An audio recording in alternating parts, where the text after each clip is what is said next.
दोस्तों, मेरा नाम जितेंद्र विजय है। मैं स्वागत करता हूँ आपका हमारे YouTube channel the Krishiverse the universe of agriculture पे। तो आज का हमारा टॉपिक है रेस्पिरेशन इन प्लांट्स, पौधों में श्वसन। इसमें हम glycolysis, link reaction, Krebs cycle और ईटीएस को समझेंगे। मैंने जो स्लाइड है मैंने एग्जाम के पॉइंट ऑफ व्यू से ही प्रिपेयर की है, मतलब मैंने सिर्फ इसमें वही जो पॉइंट है इंपॉर्टेंट वो मेंशन किए हैं। ज़्यादा डिटेल में ये सेशन नहीं रहेगा आपका। स्लाइड सारी इसके अकॉर्डिंग है जो क्वेश्चन आ रखे हैं एग्जाम में या फिर एग्जाम में उनसे क्वेश्चन आ सकता है, तो मैंने उसके अकॉर्डिंग ही प्रिपेयर किया है ना। तो हम शुरू करते हैं आज का हमारा टॉपिक रेस्पिरेशन इन प्लांट्स। तो प्लांट रेस्पिरेशन होता क्या है? जैसे अपने प्लांट में ग्लूकोज होता है ना, फ्रक्टोज होता है, मतलब कार्बोहाइड्रेट होते हैं, प्रोटीन्स होते हैं ना, फैट होता है। वो कॉम्प्लेक्स मॉलिक्यूल होते हैं, वो सिंपल मॉलिक्यूल में टूटते हैं ना। तो उसको अपन बोलते हैं रेस्पिरेशन। ठीक है, break down of respiratory substrate. इससे क्या होता है, जब वो मॉलिक्यूल टूटेंगे तो ना उससे एटीपी रिलीज होगी। ठीक है, एनर्जी रिलीज होगी। ये एक्सर्गोनिक मतलब एनर्जी रिलीज और एटीपी फॉर्मेशन। ठीक है, एटीपी फॉर्म हो गया इससे। जो रेस्पिरेशन जो प्रोसेस है वो क्या है, ऑक्सीडेटिव है। मतलब इसमें ना रेस्पिरेटरी सबस्ट्रेट का ऑक्सीडेशन होता है। ठीक है, एम्फीबोलिक है मतलब कैटाबोलिक एनाबोलिक। कैटाबोलिक क्या होता है, जब भी कोई कॉम्प्लेक्स मॉलिक्यूल सिंपल मॉलिक्यूल में टूटता है तो उसको कैटाबोलिक बोलते हैं। और एनाबोलिक क्या होता है, जब कोई मॉलिक्यूल फॉर्म होता है तो उसमें अपने दोनों हो रहे हैं, ग्लूकोज टूट रहा है और नए मॉलिक्यूल फॉर्म हो रहा है, तो कैटाबोलिक एनाबोलिक दोनों प्रोसेस है रेस्पिरेशन। ठीक है, और एक्सर्गोनिक हो गया मतलब एनर्जी रिलीज हो रही है। ठीक है, तो 1 ग्राम फैट से कितनी एनर्जी रिलीज होती है अपने, 9 किलो कैलोरी। 1 ग्राम प्रोटीन से 4.2 किलो कैलोरी एनर्जी रिलीज होती है।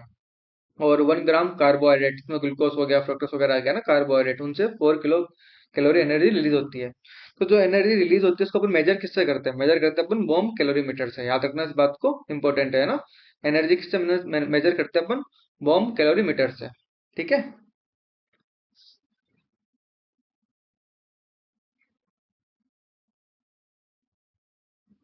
ये थोड़ा समझने के लिए, बाकी ये कोई इतना काम का नहीं है, बस ये रिएक्शन थोड़ी याद रखनी है अपन को, है ना। कि 1 ग्राम ग्लूकोज है ना, ये 1 ग्लूकोज मॉलिक्यूल है। ठीक है, इससे कितना हो रहा है, 686 किलो कैलोरी एनर्जी रिलीज हो रही है अपने ना।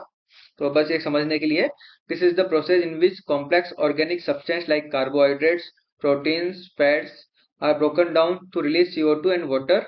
Overall respiration process may be represented as, ये C6H12O6, ये ग्लूकोज है, इसका हो रहा है ऑक्सीडेशन। ठीक है, तो ये ऑक्सीजन आ गया ना, तो उससे क्या हो रहा है, CO2 और H2 रिलीज हो रहे हैं और एनर्जी हो रही है अपने 686 किलो कैलोरी एनर्जी अपन को मिल रही है ना, रिलीज हो रही है प्लांट में। ठीक है, it required substrate, it may be carbohydrate, fat, in certain condition protein. ठीक है, वही मैंने आपको कहा कि कुछ भी हो सकता है ना, रेस्पिरेटरी सबस्ट्रेट कुछ भी हो सकता है, जैसे कार्बोहाइड्रेट, फैट हो सकता है, प्रोटीन हो सकता है ना। प्रोटीन होने के चांसेस बहुत कम, प्रोटीन सबसे लास्ट में होता है ना, पहले कार्बोहाइड्रेट टूटता है फिर फैट टूटता है, तो सबसे लास्ट में अगर दोनों अवेलेबल नहीं होते तो फिर प्रोटीन टूटना स्टार्ट होता है। ठीक है, तो रेस्पिरेशन है, ये 3 टाइप के होते हैं अपने, कौन सा, एक्सटर्नल, इंटरनल, सेलुलर। तो एक्सटर्नल होता है ना, उसमें क्या होता है, एटमॉस्फेयर में ऑक्सीजन है। ठीक है, वो अपने लंग्स में आ रही है तो उसको अपन रेस्पिरेशन बोलते हैं, सब अपन ह्यूमन मिक्स करते हैं। फिर लंग्स से, फिर ये इंटरनल क्या होता है, लंग्स से ब्लड में गई, ब्लड ब्लड से टिश्यू में गई, जैसे अपने अंदर होता है और एनिमल्स के अंदर होता है, तो ये इंटरनल होता है। ठीक है, एक्सटर्नल इंटरनल दोनों होते हैं। लेकिन प्लांट में क्या होता है, सिर्फ होता है सेलुलर रेस्पिरेशन। सेलुलर रेस्पिरेशन क्या होता है, सेल के अंदर होता है। ठीक है, उसमें क्या होता है, प्लांट कोई बाहर से ऑक्सीजन लेता नहीं है, सब उसका प्लांट का मैकेनिज्म होता है। प्लांट के अंदर क्या होता है, ग्लूकोज होता है, फ्रक्टोज होते हैं, सारे जो भी होते हैं ना, वो टूटते हैं और उनसे एनर्जी मिलती है, फिर प्लांट उस एनर्जी को यूज करता है। ठीक है, वही चीज है इसमें। तो प्लांट में कौन सा होता है, सेलुलर रेस्पिरेशन। याद रखना इस बात को, इंपॉर्टेंट है ये भी, है ना। प्लांट में कौन सा होता है, सेलुलर रेस्पिरेशन। आगे समझते हैं अपन फिर टाइप क्या रेस्पिरेशन के, क्या होता है, एनारोबिक और एरोबिक। एनारोबिक मतलब क्या, ऑक्सीजन की एब्सेंस में ना, ऑक्सीजन की अनुपस्थिति में। एरोबिक मतलब ऑक्सीजन की प्रेजेंस में। ठीक है, ये शो कर रखा अपन रिएक्शन से। एनारोबिक एनारोबिक में क्या होता है, अपना ग्लूकोज मॉलिक्यूल टूटता है तो ऑक्सीजन तो होती नहीं है, ऑक्सीजन की एब्सेंस में टूट रहा है तो वो CO2 और एल्कोहल या एसिड बनेगा। ये एल्कोहल है ना, तो या तो एल्कोहल बन जाएगा, एसिड बन जाएगा। ठीक है, इसकी रिएक्शन दो होती है, लैक्टिक एसिड बनता है, एथेनॉल बनता है, पर वो अपना काम का नहीं, अपन को याद कर रखना है कि भाई इससे 2 ATP मिलते हैं एनारोबिक रिएक्शन से। इतना ही इंपॉर्टेंट है अपने लिए ना, 2 ATP मिल रहे हैं। ठीक है, एनारोबिक एस्पिरेशन होता कहाँ पे है, आरबीसी में होता है अपने, है ना, रेड ब्लड सेल अपने जो ह्यूमन में होती है उसमें होता है, और मैमल्स के मसल्स में होता है ना। ठीक है, RBC and muscles of mammals. Aerobic respiration क्या होता है, अपना ग्लूकोज मॉलिक्यूल है C6H12O6, ये इसका होगा ऑक्सीडेशन, मतलब ऑक्सीजन के प्रेजेंस प्रेजेंस में टूटेगा। ठीक है, तो क्या हुआ, 6CO2 plus 6H2O plus 38 ATP. यहाँ 38 या 36 दोनों आ सकते हैं ना, दोनों अपन को इससे मिलते हैं। एक तो ग्लूकोज से कितने मिले एटीपी मिले, 38 एटीपी मिले, ठीक है। आगे समझते हैं एरोबिक रेस्पिरेशन के टाइप कौन कौन से होते हैं अपने, मतलब जो चलता है अपने ना प्लांट में, तो क्या उसकी प्रोसेस क्या है। सबसे पहले ग्लाइकोलाइसिस होता है, फिर लिंक रिएक्शन चलती है, फिर क्रेब साइकिल चलती है, फिर लास्ट में एटीएस चलता है, ठीक है। इनको समझाता हूँ मैं। यहाँ से क्वेश्चन क्या उठता है, पहले तो हम लोग पूछते हैं जो ग्लाइकोलाइसिस होता है वो कहाँ चलता है, तो चलता है अपने साइटोप्लाज्म में। इंपॉर्टेंट क्वेश्चन तो यही उठ गया अपने। लास्ट ईयर ये क्वेश्चन एनएससी में भी आया था, ग्लाइकोलाइसिस वाला है ना, ये मोस्टली दिख जाता है आपको क्वेश्चन। बहुत बेसिक क्वेश्चन है, बहुत कॉमन क्वेश्चन है ना, ठीक है। और इसमें क्या होता है अपन को, अपना जो मॉलिक्यूल है ना वो टूटता है ग्लाइकोलाइसिस में, ठीक है। ग्लूकोज टूटता है पायरुविक एसिड में। तो क्या होता है, 10 रिएक्शन चलती है पूरी, और रिएक्शन का नाम मैंने मेंशन नहीं किया क्योंकि वो इतनी इंपॉर्टेंट नहीं है। अपन को याद रखना है इससे अपन को कितने एटीपी मिलते हैं, अपन को इससे ग्रोस अपन को मिलते हैं 8 एटीपी। किस फॉर्म में मिलते हैं, 2 NADH2 में और 2 एटीपी, है ना। तो 1 NADH2 से अपने 3 एटीपी मिलते हैं, तो अपने 6 एटीपी इससे हो गए और 2 एटीपी हो गए, 8 एटीपी हो गए। वैसे 10 एटीपी मिलते हैं अपन को इससे ना, पर 2 इसमें यूज होते हैं ऑलरेडी, तो ग्रोस अपन को नेट अपन को 8 ही मिला, ठीक है। तो अपन को फायदा सिर्फ 8 एटीपी के वास्ते। तो आपसे पूछा ग्लाइकोलाइसिस में कितने एटीपी मिले अपन को, तो 8।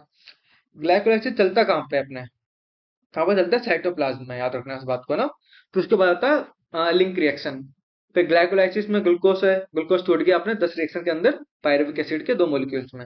फिर पायरुविक एसिड है ना, वो अपने 2 पायरुविक एसिड के मॉलिक्यूल है अपने ना, पायरुविक एसिड वो 2 एसिटाइल कोएंजाइम में टूटेंगे। तो कहाँ पे होती है रिएक्शन, होती है अपनी पेरी माइटोकॉन्ड्रियल स्पेस में, ठीक है। इसमें क्या होता है, 2 NADH2 मिलते हैं। तो 2 NADH2 मिले, तो एक NADH2 से अपने 3 एटीपी मिलता है, तो 2 से अपन को 6 एटीपी मिल गए। तो लिंक रिएक्शन से कितने एटीपी मिल गए अपन को, 6 रिएक्शन, ठीक है। तो मतलब एक ग्लूकोज मॉलिक्यूल 2 एसिटाइल कोएंजाइम में टूटा, तो अपन को 8 प्लस 6 कितने हो गए, इतने एटीपी मिल चुके अपन को, ठीक है। 14 एटीपी मिल चुके हैं अपन को अभी तक। फिर अब 2 एसिटाइल कोएंजाइम में टूट चुका है वो, है ना। आगे मैंने मेंशन किया, आपको समझ में आएगा सारा, बस मैं एक बार एक्सप्लेन कर रहा हूँ यहाँ पे ताकि आपको वहाँ पे दिक्कत नहीं आए ना। तो जब 2 एसिटाइल कोएंजाइम है, तो एक एसिटाइल कोएंजाइम के लिए एक बार क्रेब साइकिल चलती है। तो 2 एसिटाइल कोएंजाइम को मॉलिक्यूल में 2 बार क्रेब क्रेब साइकिल चलेगी, तो अपन को टोटल 24 एटीपी मिलेंगे।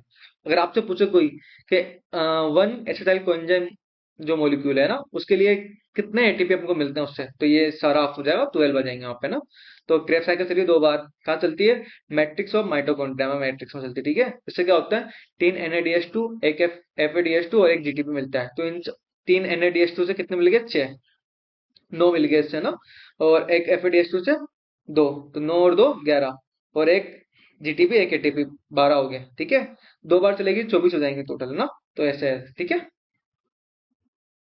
ETS क्या होता है, बाद में जो ये NADH2 FADH2 ये GTP वगैरह होते हैं ना, ये डायरेक्ट इनसे एटीपी नहीं मिलते हैं। ये जो सारे मॉलिक्यूल है ना, NADH2 हो गया, FADH2 हो गया, GTP हो गया, ये ETS के थ्रू जाते हैं। फिर आपको लास्ट में इनसे एटीपी रिलीज होता है, ठीक है। जैसे अभी ग्लाइकोलाइसिस में आपको 2 एटीपी डायरेक्ट मिल गया, है ना, बाकी में डायरेक्ट कोई नहीं मिला, बाकी में सब ETS चलेगी, फिर ETS के थ्रू बाद में अपन को उनसे एटीपी मिलेंगे, ठीक है। तो ETS होता है ना, कहाँ चलता है, ऑक्सीजोम में चलता है, या फिर उसको अपन F0 F1 पार्टिकल भी बोल सकते हैं, या फिर इनर मेम्ब्रेन ऑफ माइटोकॉन्ड्रिया बोल सकते हैं। तो पहला क्वेश्चन अपने यहाँ से बनता है कि कौन सी रिएक्शन कहाँ पे चलती है ना, ये इंपॉर्टेंट है, सब याद रखना, कौन सी कहाँ पे चलती है। ग्लाइकोलाइसिस वाला क्वेश्चन कई बार आ रखा है, तो इसको थोड़ा ध्यान से रखना ना, ठीक है। 1 NADH2 3 एटीपी मिल रहा है, 1 GTP से 1 एटीपी मिल रहा है, 1 FADH2 से 2 एटीपी मिल रहा है, इनको भी याद रखना है ना। चलते हैं आगे। ग्लाइकोलाइसिस क्या होता है अपने, इसको अपन EMP पाथवे बोलते हैं। क्यों बोलते हैं, क्योंकि इम्बेडेड मैरो पार्टनर्स पाथवे बोलते हैं इसको, है ना। Common respiratory pathway, cytoplasmic respiration. क्यों बोलते हैं कॉमन, इसको कॉमन इसलिए बोलते हैं क्योंकि इसमें ना ऑक्सीजन का यूज नहीं हो रहा, ठीक है। तो डायरेक्ट अपन को क्या होता है, एनारोबिक एरोबिक दोनों में चल रहा है अपने, कॉमन है इसलिए कॉमन बोल रहे हैं इसको, ठीक है। In this there is degradation of glucose 6 carbon, glucose 6 carbon का मॉलिक्यूल है अपना, है ना। 2 पायरुविक एसिड, पायरुविक एसिड होता है 3 कार्बन के, तो 6 कार्बन से 3 बन रहा है, तो मतलब 2 मॉलिक्यूल बन जाएंगे ना, तो 2 molecule of pyruvic acid without utilizing oxygen. तो ऑक्सीजन को यूटिलाइज नहीं कर रहा है, इसलिए ये दोनों में कॉमन है, एनारोबिक में चलेगा, एरोबिक में चलेगा, ठीक है। तो it take place in the cytoplasm of the cell wall, cell, and it common to aerobic and anaerobic respiration, ठीक है। ये साइटोप्लाज्म में चलता है सेल के में, और दोनों के लिए कॉमन है, एरोबिक हो या एनारोबिक दोनों में कॉमन होता है ग्लाइकोलाइसिस। आगे चलते हैं। फिर अपने चला लिंक रिएक्शन, ठीक है। वो दो ग्लूकोज है, ग्लूकोज अपने दो मॉलिक्यूल में टूट गया पायरुविक एसिड में, फिर दो मॉलिक्यूल पायरुविक एसिड के अपने टूटेंगे काई में, एसिटाइल कोएंजाइम के दो मॉलिक्यूल में ना, तो वो चलता है लिंक रिएक्शन होता है वो ना, कहाँ पे चलता है, पेरी माइटोकॉन्ड्रियल स्पेस में चलता है। तो दो पायरुविक एसिड अपने, फिर उनका ऑक्सीडेशन होगा तो क्या होगा, कौन सा एंजाइम में, पायरुवेट डीहाइड्रोजिनेज, अपन को क्या मिलेगा, 2 NADH2 मिलेंगे। तो एक में 3 होते हैं तो दो में 6 हो गए, 6 ATP मिल जाएंगे अपन को ईटीएस के थ्रू, ठीक है। तो 2 एसिटाइल कोएंजाइम है ना, दो कार्बन का मॉलिक्यूल है, ठीक है, और CO2 रिलीज हो जाएगी, क्योंकि ये 3 कार्बन का था, ये 2 कार्बन का हुआ तो एक CO2 का मॉलिक्यूल निकल गया, दो है तो दो मॉलिक्यूल निकल जाएंगे, ठीक है। फिर acetyl coenzyme also known as connecting link between glycolysis and Krebs cycle, क्योंकि एसिटाइल कोएंजाइम है ना, ये आगे जा रहा है अपने ग्लाइकोलाइसिस में, हमने समझा कि वो अपने टूट रहा है पायरुविक एसिड में, ठीक है।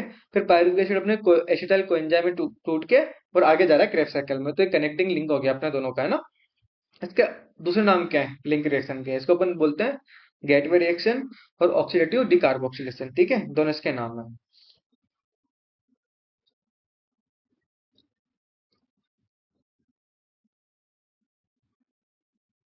चलते हैं आगे, समझते हैं। और फिर अपने जो प्रोटीन है, फैट है, कार्बोहाइड्रेट है, ये सब अपने काय में टूटते हैं, फाइनली एसिटाइल कोएंजाइम में टूटते हैं, फिर आगे जाके क्रेब्स साइकिल चलती है ना। तो ये link between respiration of protein, fat and carbohydrate, तीनों मॉलिक्यूल अपने एसिटाइल कोएंजाइम में ही टूटेंगे, ठीक है। आगे समझते हैं क्रेब्स साइकिल क्या होती है। क्रेब्स साइकिल को अपन TCA साइकिल भी बोलते हैं, TCA को बोल रहे हैं ट्राई कार्बोक्सिलिक एसिड साइकिल, ठीक है। Organic acid cycle, mitochondrial respiration, oxidation of pyruvate, citric acid cycle, तीनों बोलते हैं इसको, ठीक है। ये देखना, अपन क्यों बोल रहे हैं इसको माइटोकॉन्ड्रियल रेस्पिरेशन, क्योंकि माइटोकॉन्ड्रियम चल रहा है। इधर देखो इसमें मैंने क्या कहा था, ग्लाइकोलाइसिस में साइटोप्लाज्मिक रेस्पिरेशन, क्योंकि साइटोप्लाज्म में चल रहा है, ठीक है। तो याद रखना उनके नाम। इसको किसने किया था discover, sir and scrap discover the intermediate compound of this cycle. Acetyl coenzyme react with ऑक्जेलो acetic acid जो 4 कार्बन का है, टू फॉर्म सिट्रेट 6 कार्बन का होता है, फर्स्ट स्टेबल प्रोडक्ट इसका। आगे मैं समझा दूंगा आपको अच्छे से। It operate on matrix of mitochondria है, माइटोकॉन्ड्रिया के मैट्रिक्स में चल रहा है। Oxygen is involve, operate plays in aerobic aerobic respiration, ठीक है, एरोबिक में चलता है, ऑक्सीजन को यूटिलाइज करता है अपने इसमें। तो ये ग्लूकोज है, ग्लूकोज में पायरुविक एसिड में टूट गया, ठीक है, दो मॉलिक्यूल ऑफ पायरुविक एसिड, फिर दो मॉलिक्यूल दो एसिटाइल कोएंजाइम में टूट जाएंगे। अब देखो ये लिख रहे हैं यहाँ पे ना, ये acetyl coenzyme react with OA है, ठीक है, ऑक्जेलो एसिटिक एसिड। तो ये ऑक्जेलो एसिटेट है, इससे दो कार्बन का जो एसिटाइल कोएंजाइम है रिएक्ट हुआ, क्या बना, 6 कार्बन का सिट्रेट बन गया। ये फर्स्ट प्रोडक्ट है अपना ना TCA साइकिल का। फिर आगे रिएक्शन चलेगी और लास्ट वापस अपने को ऐसे मिल जाएगा, ठीक है। तो ये इससे अपने 12 ATP मिलते हैं एक बार में। अब दो मोलिकुलर एसिटाइल कोएंजाइम के, ठीक है, तो अपन को टोटल 24 ATP मिल जाएंगे, ठीक है। फिर अब बाद में ETS अपन समझे सरी कि जो भी अपने ग्लाइकोलाइसिस में NADPH2 मिल रहा है, फिर अपन को लिंक रिएक्शन में NADPH2 मिल रहा है, फिर अपने क्रेब साइकिल में अपन को NADPH2 FADH2 GTP मिल रहे हैं, वो सारे डायरेक्ट ना FADH2 और NADH2 ना ETS के थ्रू ही उनसे ATP मिलते हैं अपन को। तो जो भी बनेगा सब जाएगा ETS में, फिर ETS से अपन को ATP मिल जाएगा ना। तो ये ETS कहाँ चलता है अपने, ये थर्ड स्टेप है, लास्ट में होता है, चलता कहाँ पे, इनर माइटोकॉन्ड्रियल मेम्ब्रेन, ठीक है, इनर माइटोकॉन्ड्रियल मेम्ब्रेन चलता है, जिसको अपन क्रिस्टी बोलते हैं, ठीक है। NADH2, FADH2 formed during glycolysis and Krebs cycle are oxidized to NADA and FAD। मैंने आपको याद रखना NADA FAD में हो जाते हैं, ठीक है, ये दोनों बाद में। इसमें साइटोक्रोम होता है, कोएंजाइम क्यू होता है, cytochrome B, C, A3 and ADP is phosphorylated to ATP by the addition of phosphate group, है ना, inorganic phosphate, ठीक है। Since oxidation of NADH and FADH2 is associated with the synthesis of ATP, it is called oxidative phosphorylation। इसका another नाम है oxidative phosphorylation, इतना याद रखना अपन को। यार डिटेल में अपना कुछ है नहीं, जितना था मैंने आपको एक्सप्लेन कर दिया, ठीक है। आगे अपन को, मान लो कोई अपन से पूछ ले कि ग्लूकोज मॉलिक्यूल से कितने एटीपी मिल रहे हैं अपन को, तो अपन ने समझा 1 ग्लूकोज मॉलिक्यूल है और 2 मॉलिक्यूल पायरुविक एसिड में टूट रहा है, फिर वो 2 एसिटाइल कोएंजाइम में टूट रहा है, फिर 2 क्रेब साइकिल चल रही है, ठीक है। तो अपन ग्लाइकोलाइसिस से मिलेगा हमको 8 एटीपी मिल गया, लिंक रिएक्शन से एटीपी मिल गया, और क्रेब साइकिल से 24 एटीपी मिल गया। तो 24 और 6 30, 30 और 1 8 38, तो एक ग्लूकोज मॉलिक्यूल से 38 मिल रहे हैं। फ्रक्टोज से 2 एक्स्ट्रा मिलते हैं, फ्रक्टोज से 40 मिलते हैं, ठीक है। और सुक्रोज से 80 मिलते हैं। सुक्रोज क्या होता है, ग्लूकोज प्लस फ्रक्टोज, सुक्रोज से 80 मिलते हैं ना। ये क्या होता है, पहले 38 है फिर 40 है, क्या हुआ, दो मोलिक्यूल, इसमें 2 एटीपी एक्स्ट्रा अपने ना फ्रक्टोज में, इसमें भी ये होता है, ये 38 प्लस 40 80 नहीं हुए ना, 78 हुए, लेकिन इसमें 2 एक्स्ट्रा मिलते हैं अपन को, है ना, बिल्कुल, तो सुक्रोज हो जाता है, ठीक है, ऐसा होता है। अब कोई पूछ ले कि एक पायरुविक एसिड से कितने मिल रहे हैं, तो यहाँ पे एक ग्लूकोज है, एक ग्लूकोज 2 मोलिक्यूल में टूटा है पायरुविक एसिड में, फिर 2 मॉलिक्यूल आगे जा रहे हैं, 2 एसिटाइल कोएंजाइम है, फिर 2 बार क्रेब साइकिल चल रही है। अगर एक ही मॉलिक्यूल का पूछ रहा है अपन से पायरुवेट एसिड के, तो ऑफ हो जाएगा सारा। तो यहाँ 8 तो कॉमन है, 8 तक तो आएगा, फिर यहाँ 6 की जगह 3 हो जाएंगे, ठीक है। फिर यहाँ 12 हो जाएंगे, 12 और 3 15, ठीक है। तो ये हो गया 15। अपन को पायरुवेट एसिड का पूछा है ना, तो ये 15 मॉलिक्यूल 15 में हो गया ये। यहाँ पे 3 हो जाएंगे और यहाँ पे 12 हो जाएंगे, 12 और 3 15, ठीक है। और फिर एसिटाइल कोएंजाइम से पूछ ले, तो कोएंजाइम यहाँ पे आता है, एक मॉलिक्यूल का पूछ रहा है तो 24 मिल रहा है अपन को 2 मॉलिक्यूल से, तो एक से मिल जाएंगे अपन को 12, ठीक है। तो ये 12 एटीपी हो गया। ये एटीपी एटीओपी गलत लिख दिया, ये एटीपी है ना। और सुक्रोज से 80 मिल रहा है, मैंने कहा आपको इन दोनों को ऐड करोगे 78 आएंगे, पर 2 एक्स्ट्रा मिलेंगे अपन को ना, तो सुक्रोज में 80 मिल जाता है, ठीक। तो ये था आज का हमारा छोटा सा सेशन। आई होप आपको पसंद आया होगा। मैंने इसमें सारे जो भी एग्जाम में क्वेश्चन आ रखे हैं उनके अकॉर्डिंग ही मैंने स्लाइड मेंशन किए, तो आप ये मत सोचना कि बहुत कम समझाया, बहुत कम डिटेल में पढ़ाया। अपने क्वेश्चन सारे इनसे आ जाते हैं। आप पेपर सोल्व करोगे, आप देखोगे तो आपको क्वेश्चन सारे इनसे मिलेंगे, मोस्टली क्वेश्चन, है ना।